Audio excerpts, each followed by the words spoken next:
지성소로 들어갑니다. 하나님의 영광이 머무시는 곳입니다. 이 지성소 안에 있는 법궤라고 불리는 것은 하나님의 임재 상징입니다. 무슨 말씀인가 아시겠지요? 그래서 지성소는 그렇게 크지 않습니다. 대략 정사각형 방인데 한 5m, 5m 정도 된다고 그럽니다. 그러니까 여러분들이 생각해도 그렇게 크지 않지요. 그래서 평방미터로 따지면 약 6평 남짓한 크기의 방이라고 되어 있습니다. 그런데 거기에는 아무것도 없어요. 오직 언약궤, 법궤, 증거궤, 여러 가지 이름으로 부르지만 거기에는 언약궤만 놓여 있습니다. 그것도 아무것도 없습니다. 지성소 안으로 들어가기 전에 우리가 어떻게 해서 지성소까지 이렇게 됐는가 다시 한번 살펴볼까요? 여러분, 밖에 있었어요. 성막엔 울타리가 쳐져 있습니다. 그것도 세마포로 되어진 하얀색 순결 상징의 울타리가 쳐져 있어요. 아무데로나 찍고 들어갈 수도 있으나 그렇게 들어가면 안 됩니다. 그것은 불법입니다. 왜 그러냐면 어찌됐건 천으로 되어진 그런 울타리지만 그것은 하나님께서 갈 수 없게끔 막아놓은 것이기 때문에 그렇습니다. 어디로만 갈 수 있어요? 오직 동쪽으로 난 문을 통해서만 들어갈 수 있게 되어진다는 것. 그래서 오직 예수 그리스도의 양의 문이라 말씀하신 예수 그리스도를 통하지 않고는 우리는 성막 안으로 들어갈 수가 없습니다. 하나님의 나라에도 역시 예수 그리스도 외에는 다른 길이 없음을 여러분들이 아시길 바랍니다. 이것이 성막 여행의 첫 발걸음이었습니다. 출입문을 들어와서 처음 보게 되어진 게 뭡니까? 번제단입니다. 거기에서 뭐가 필요합니까? 피가 필요합니다. 희생제물의 피가 흘러야 그 모든 죄가 또 우리의 희생 제사가 올려짐을 의미하게 되어집니다. 예수 그리스도의 보혈 외에는 우리가 어떠한 제사도 드릴 수 없습니다. 그래서 우리는 회개의 피를 흘리고 우리가 번제단을 지나게 되어지면 곧바로 그 뒤에 물두멍이 있습니다. 물두멍에 가서 우리의 더러워진 손, 발을 씻습니다. 왜 그렇습니까? 예수께서 마지막 발 씻음을 행하셨을 때 어땠습니까? 베드로가 상관이 없노라 라고 말씀하신 예수님의 말을 듣고 그러면 전신을 다 닦아주시지요 라고 얘기했을 때 이미 너는 죄사함을 받았으니까 이제 자범죄, 그러니까 우리들이 일상에 알고 모르고 저지르는 그 많은 죄들을 이제 속죄하는 의미에서 발만 씻으면 된다. 이 말과 똑같습니다. 이게 구약에 나타난 이 모든 이야기들은 신약에서 펼쳐지는 주석과 같다라는 걸 의미합니다. 구약을 떼어놓고 생각하면 안 돼요.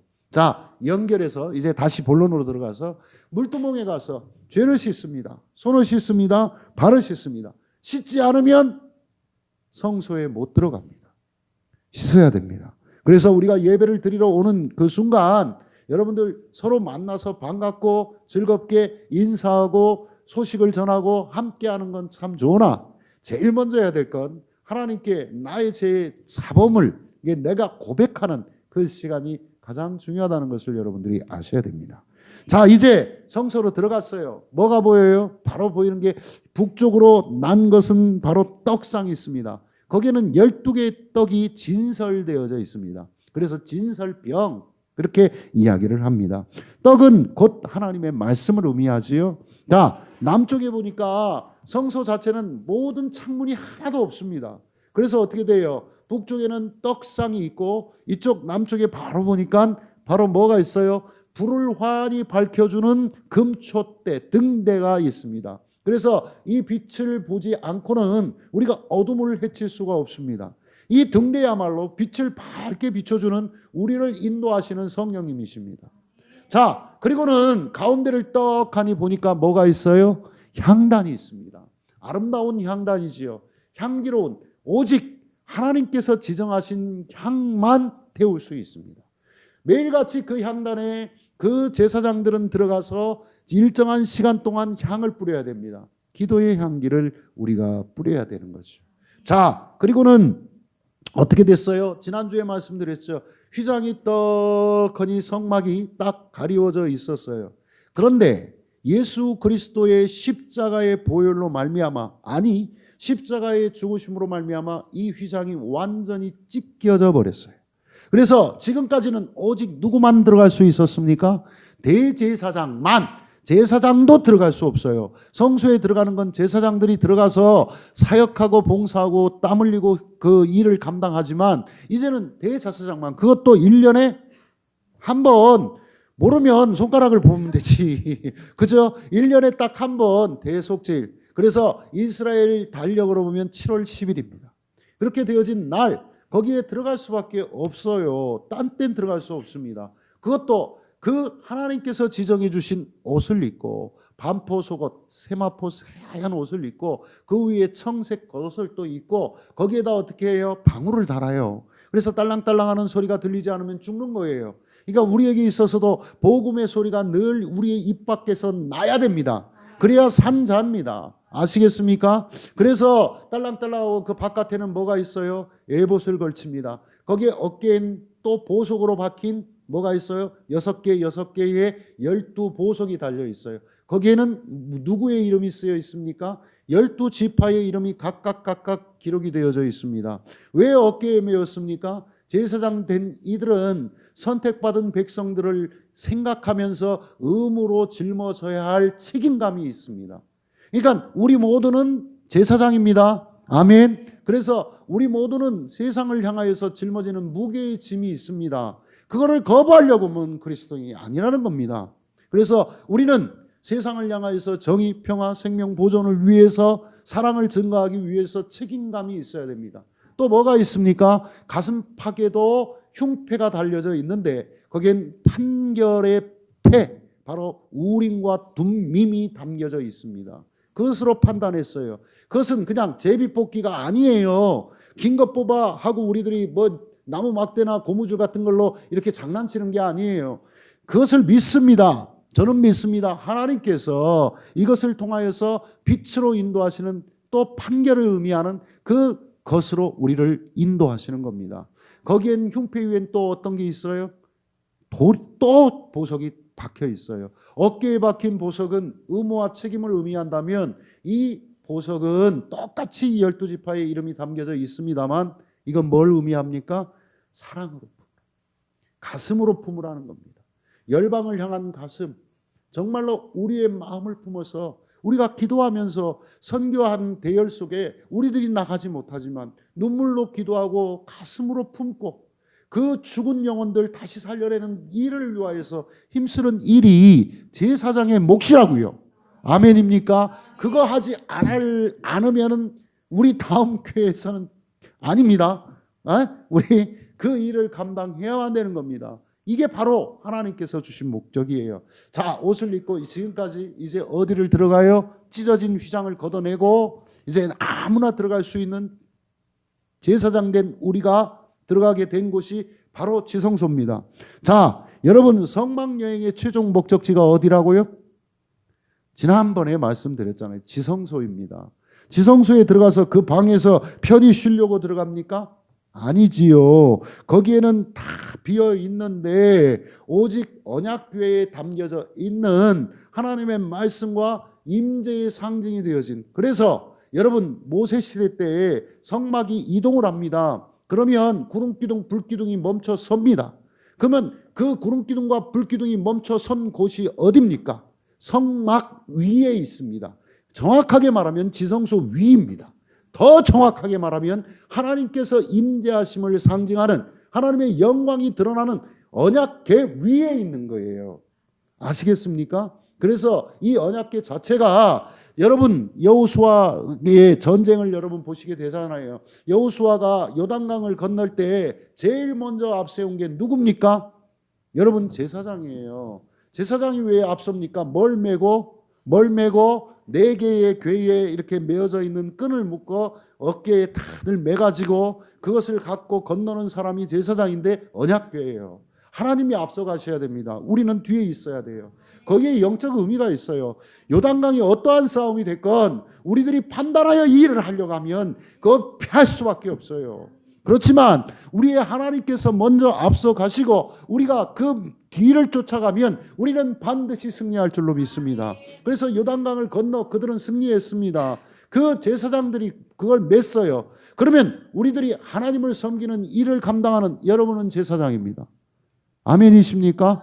그렇기 때문에 여러분은 제사장이니까 여러분들이 제사장 된 이들은 언약궤를 늘 하나님을 늘 가까이 메어야 돼요. 결국 예수 그리스도의 십자가의 짐이 우리에게 있어야 돼요. 그 일을 감당해야 될 줄로 믿습니다. 자, 이제 우리가 최종 목적인 지성소에 들어가 보니까 두 가지 놀라운 사실을 발견하게 돼요. 첫 번째는 이것은 생각보다 너무나 단촐해요. 하나님이 계신 곳이라면 적어도 요한계시록의 말씀처럼 막 12 진주가 쫙 깔리고 기둥들이 막 24 기둥이 새겨지고 24 장로들이 나타나서 거기서 다 수발 들고 막 온갖 보석들이 바닥에 쫙 깔려 있어야 될 것 아니에요. 그리고 막 태양이 없어도 환히 비춰지는 무엇인가가 있어야 되는데 여러분 성소에 있는 등대가 아니면 지성소도 밝힐 수 없는 겁니다. 꽉 막혀 있어요. 너무나 단촐해요. 6평밖에 안 돼요. 그런데 중요한 건 너무나 단촐하고 모양도 없고 그냥 뭐 세마포 그 가늘게 꼰 배실로 되어지고 청색, 자색, 홍색실로 짜서 되어진 그 둘레에 아무것도 없이 언약궤만 있지만 그 곳에 누가 계세요? 하나님이 계시오. 우리의 삶이 어떻건 풍부하건 부족하건 내가 귀하건 천하건 내가 많이 배웠건 적게 배웠건 내 입술이 뭐 화려하건 부족하건 여러 가지의 모양을 따지지 않으시는 하나님께서 저와 여러분 곁에 계시면 행복한 줄로 믿으시길 바랍니다. 오늘 우리는 지성소에 가는 목적은 하나님 만나러 가는 겁니다. 오늘 우리가 이 예배당에서 예배를 드리는 목적은 뭡니까? 하나님 만나기 위해서입니다. 하나님의 임재를 체험하기 위해서임을 믿으시길 바랍니다. 둘째로 작아 보이는 지성소에는 다 어떠한 충만함이 있어요. 그게 뭡니까? 하나님의 영광이 나타납니다. 우리가 하나님의 일을 하면 비록 보잘것없는 우리들의 신분이라 할지라도 우리가 풍성해지고 충만해질 걸 믿으시기를 주의 이름으로 축원드립니다. 자, 이제부터 언약궤에 대해서 우리가 조금 살펴보겠습니다. 오늘은 그냥 외부적인 면만 좀 이야기하고 그 안에 담겨져 있는 건 다음 주에 말씀드릴게요. 하나님께서 모세에게 성막의 건축을 지시하실 때 자, 보여주시는 모양대로 이렇게 지으라 하셨는데요. 성막을 처음 지을 때 제일 먼저 명령한 게 뭔 줄 아세요? 뭐겠습니까? 언약궤예요. 언약궤. 지금 보시는 법궤. 아시겠습니까? 그러니까 여러분 왜 하나님께서 이거부터 지시를 하셨을까? 예? 증거판을 담을. 증거판이라는 게 뭐예요? 십계명판. 율법을 상징하는 십계명판. 곧 율법이 하나님의 말씀을 상징하는 것이잖아요. 그러니까 이 언약궤를 이제 통해서 하나님의 관심이 바로 이곳에 있다는 걸 알 수 있어요. 하나님께서는 이 작은 거예요. 길이가 가로 세로가 어떻게 되냐면 가로가 2규빗 반이라고 그랬어요. 50cm가 1규빗이라고 그랬습니다. 여기서부터 여기까지. 에? 여기서부터 여기가 1규빗이에요.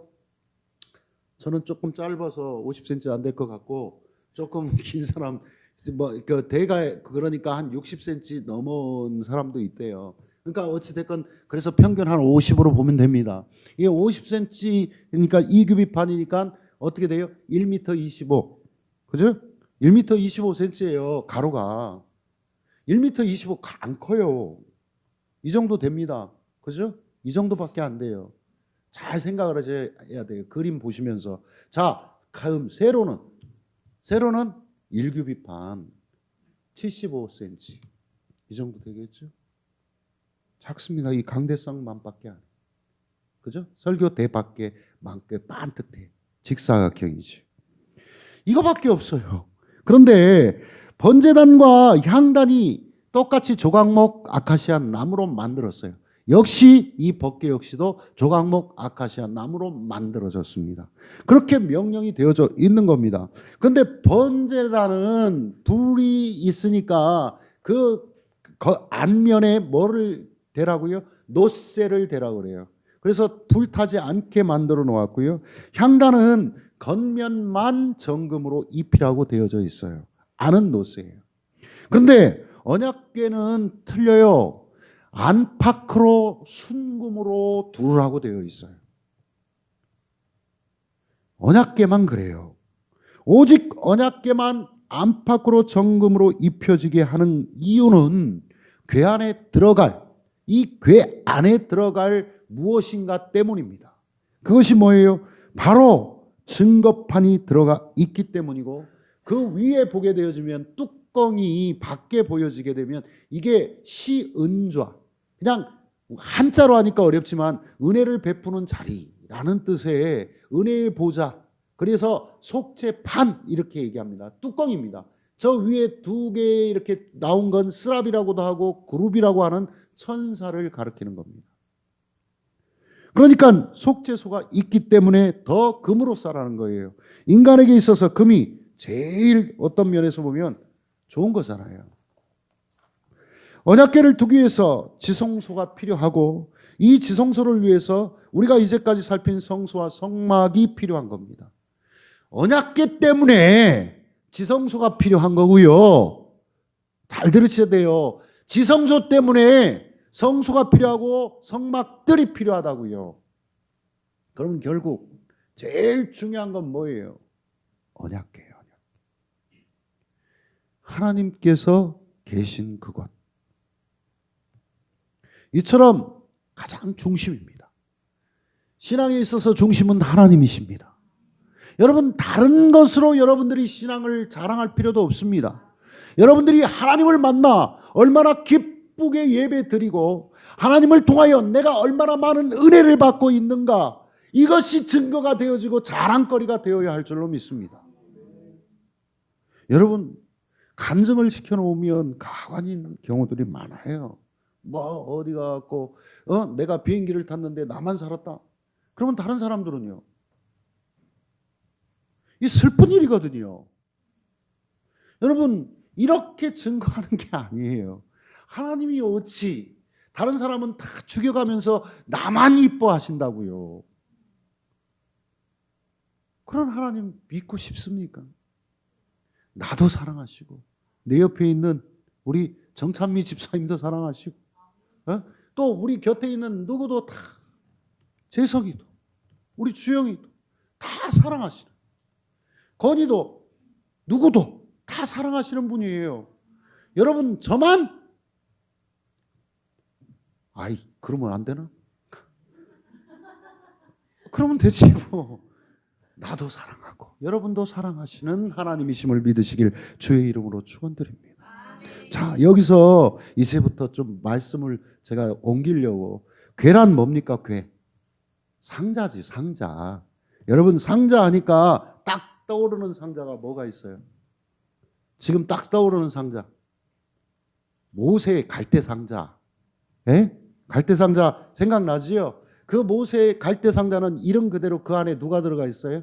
모세가 들어가 있어요. 죽을 지경에 이르러서 6개월 넘게 키우다 보니까 아이의 울음소리가 들리니까 남자아이는 죽이라고 하는 애굽의 정책이 있는데, 그것을 통해서 사람을 죽이는 일을 부모된 이가 할 수 있습니까? 없습니까? 부모되지 않은 이도 사람 죽이는 그릇된 정책을 품고 있으면 우리는 그것을 어길만 해야 됩니다. 목숨 걸고.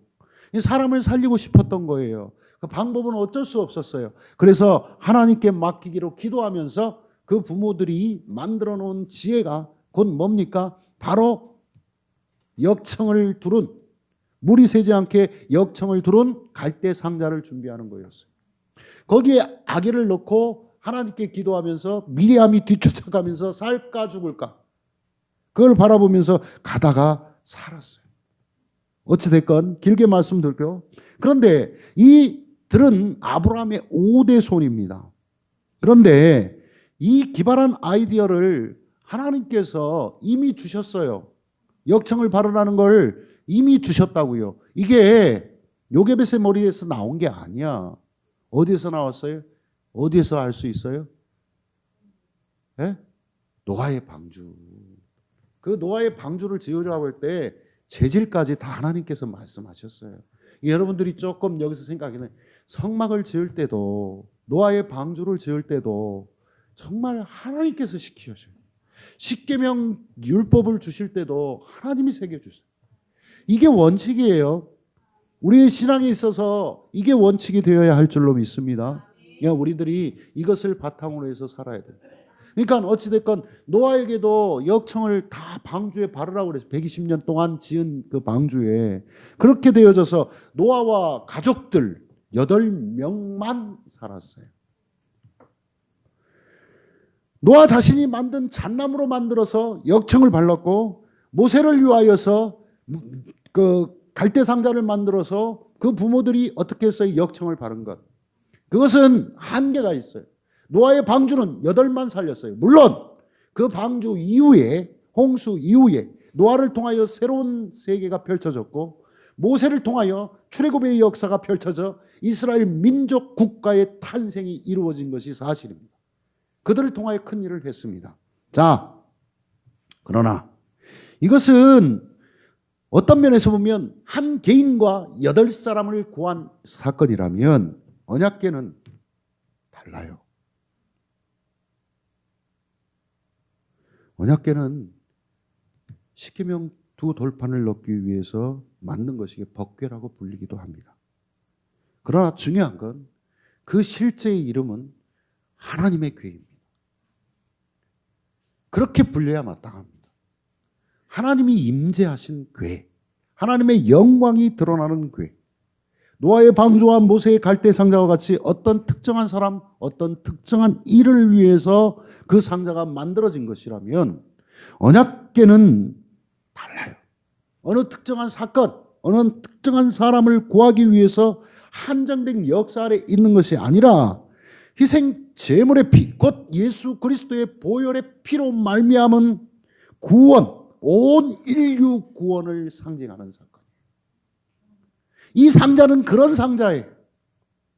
그러니까 하나님께서 희생제물이 직접 되셔서 우리의 휘장을 다 찢어 밝히시고 우리가 그 궤에 직접 소통하고 만날 수 있도록 만들어주시는 상징적인 의미를 언약궤가 담고 있단 말입니다.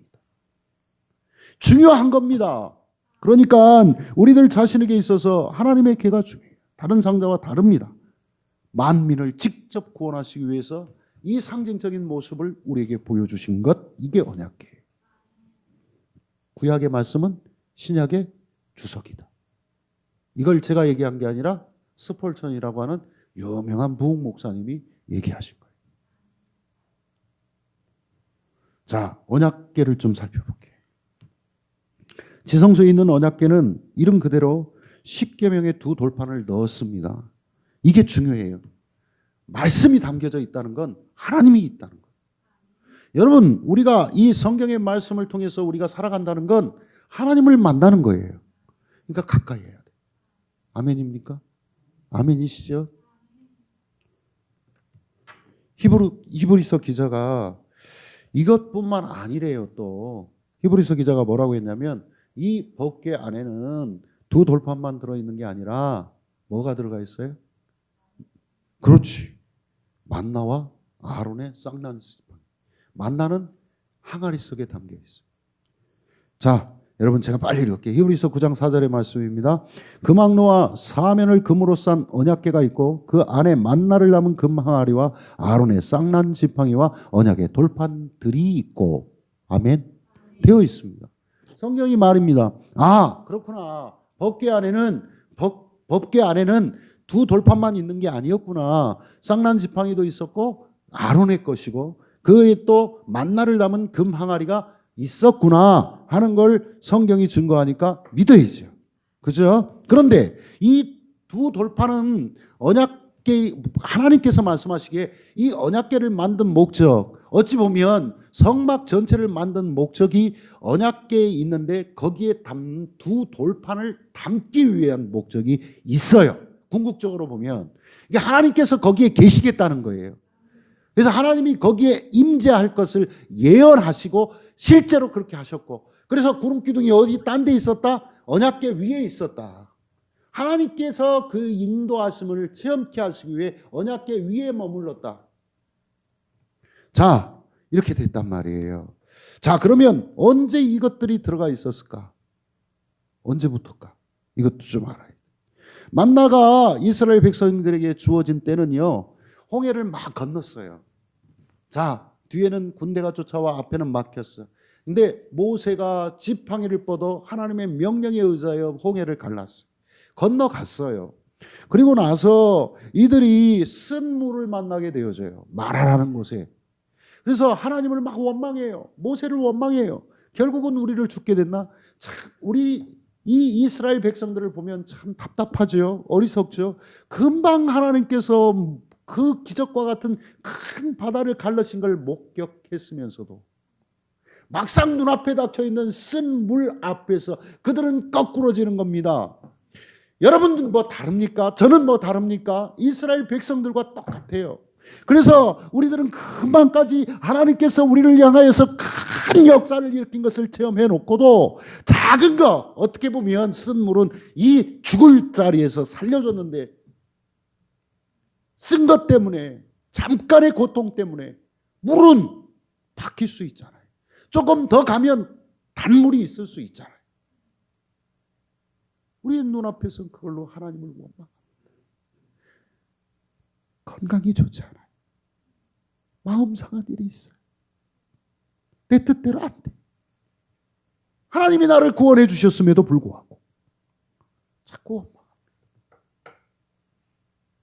그렇잖아요. 인정하십니까? 인정할 수밖에 없잖아요. 내가 그러는데 여러분들은 안 그러시지. 저만 그렇습니다. 다 마찬가지죠. 자, 그리고 나서 이제는 단물이 바뀌어 딱 갔는데 신광야로 또 들어갔더니 이번에는 우리를 죽여 죽게 합니까? 배고파 죽겠어요. 먹을 것이 없어요. 또 원망이 들어. 단물이 바뀐 지 얼마나 됐다고. 그 기적을 체험해 놓고도 또 와서는 그래요. 우리들이 그래요. 물론 현실이 중요하죠. 이러한 일들이 펼쳐져요. 이렇게 되다 보니까 어떻게 됐습니까? 겨우 2달 반 지났는데 줄여 죽겠다고 했을 때 내려온 게 뭐예요? 하늘로부터 비같이 내려온 양식, 만나와 메추라기. 그것이 항아리에 담아서 하나님께서 꿀 섞은 과자와 같이 같다라고 부른 이스라엘 민족들의 대표 모세에게 명령하세요. 간직하라고. 출애굽기 16장 34절에 또 모세가 아론에게 이르되 항아리를 가져다가 그 속에 만나 한 오멜을 담아 여호와 앞에 두어 너희 대대로 간수하라. 아론이 여호와께서 모세에게 명령하신 대로 그것을 증거판 앞에 두어 간수하게 하였고. 어디 앞에? 증거판 앞에. 같이 놨어요. 이때부터예요. 자, 이제 어떻게 됐습니까? 40년 동안의 만나가 딱 끝나게 되어졌을 때, 아니 40년 동안 광야 생활이 끝나게 되어졌을 때 만나도 없어요. 이제.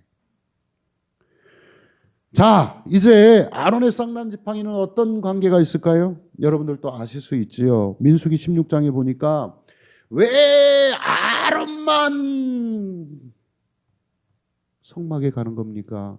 왜 아론만 제사장인 겁니까? 왜 그 자손만 대제사장의 가문이 될 수 있습니까? 불평하고 불만하면서 고라라고 하는 사람을 중심으로 하여서 반역이 일어났어요. 나는 이거 못하겠어요. 여러분, 여호와 앞에 분향하러 가는 게 아론 자손 외에는 안 됩니다.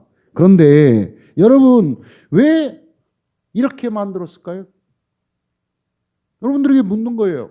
간단한데 하나님이 하신 거니까.